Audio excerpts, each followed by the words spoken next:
There comes a time in your life where you have to batten down the hatches. It's a sorry state of affairs that the world isn't full of lovely, lovely people like ourselves. A couple of weeks ago, I had my van stolen from the front of my house. And that started making me thinking about stuff being nicked. So I have my workshop in, and it's tiny. I mean, you've seen it all, just in one shot. But I want to batten down these hatches. So I'm going to do a quickie review, something actually not nonsense. It's actually practical. I'm going to put down some bolts onto my door, and you can watch me while I do it. Let's have a go.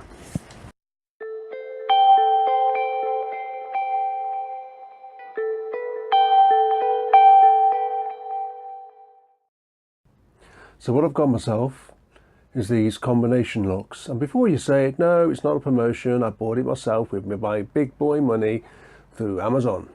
I've got myself a couple of them, and I'm going to have one either side of my door at the bottom to bolt through into the frame to go with the lock that's already there. Now they look good, they're weatherproof, they're pretty solid, I'm happy with them. So what's next? Let's look about fitting them, but only if it stopped raining. Man, just stop raining.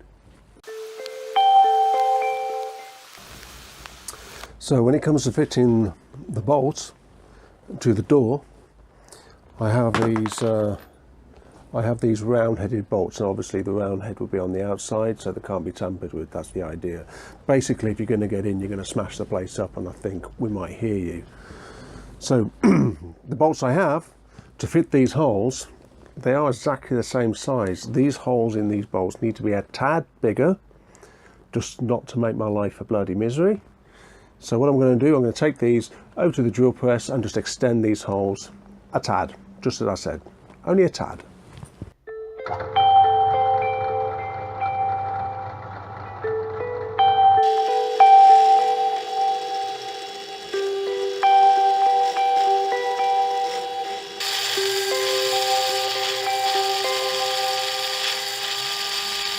So now I've extended the holes here, and these bolts, the flathead bolts, now fit in really easy, and the rounded heads are now flush with the bolts, as flush as they can be, which obviously makes them much harder to remove.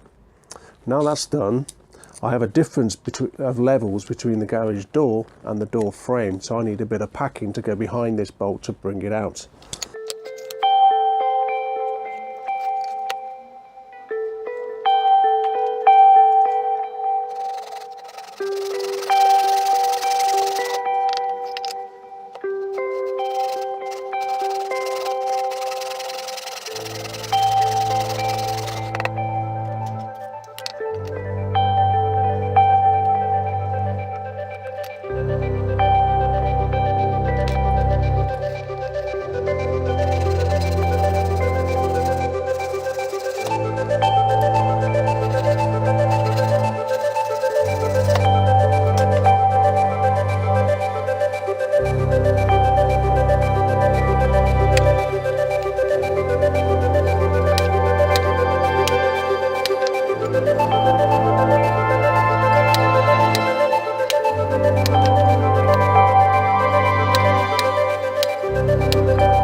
So as things stand now, we have our locks, and they've been drilled to accept the bolts easier, and our keeps, 2 of them.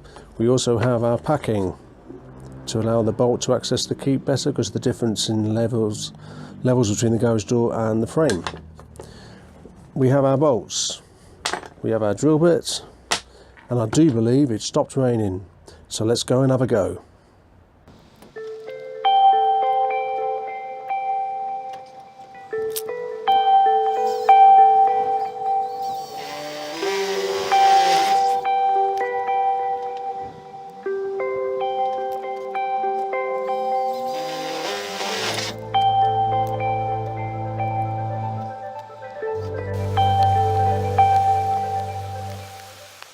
Well, rain definitely stopped playing on that one. Mother Nature threw all of her toys out the pram, slashed it down, it did. This is a few days later, and hopefully Mother Nature today won't be such a miserable bitch, and we can get some more done.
As you've seen, Mother Nature has been against me every step of the way on this one, releasing the cats and dogs to wet me every chance she got. So I thought to try and change the way this job is going, because it's a small, simple job that seems to be taking bloody forever. I thought, have a shave, maybe that'll please her, maybe that'll calm her down.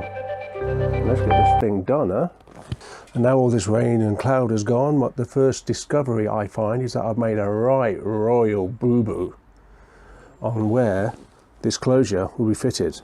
I will be fitting it to the door frame that's fitted to the wall, and the bolts that go through, I've just discovered, will obstruct the closing system of the sliding door, which means I can't close the damn door. Completely defeats the whole thing. So what I've got to do now is take off everything that I've done, lower them so they're away from the closing mechanism, and then refit them. And then I've got holes to fill on the garage door. Yeah, these things come to test us. I'll just get on with it.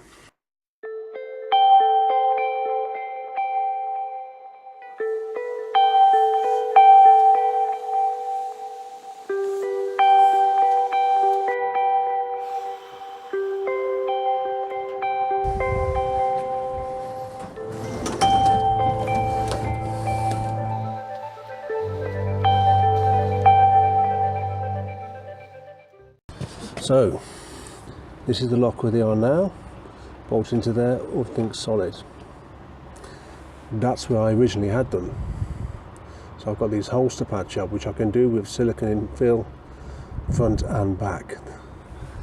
I've got the same on the other side, it's now there and good.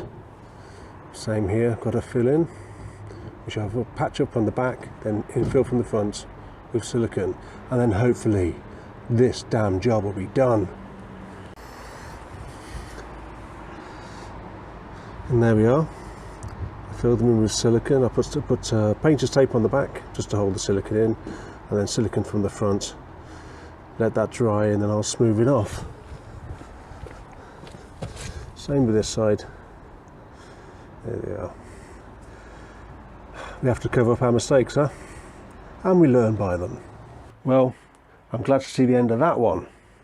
It was a perfect, absolutely perfect example of turning a molehill into a friggin' mountain.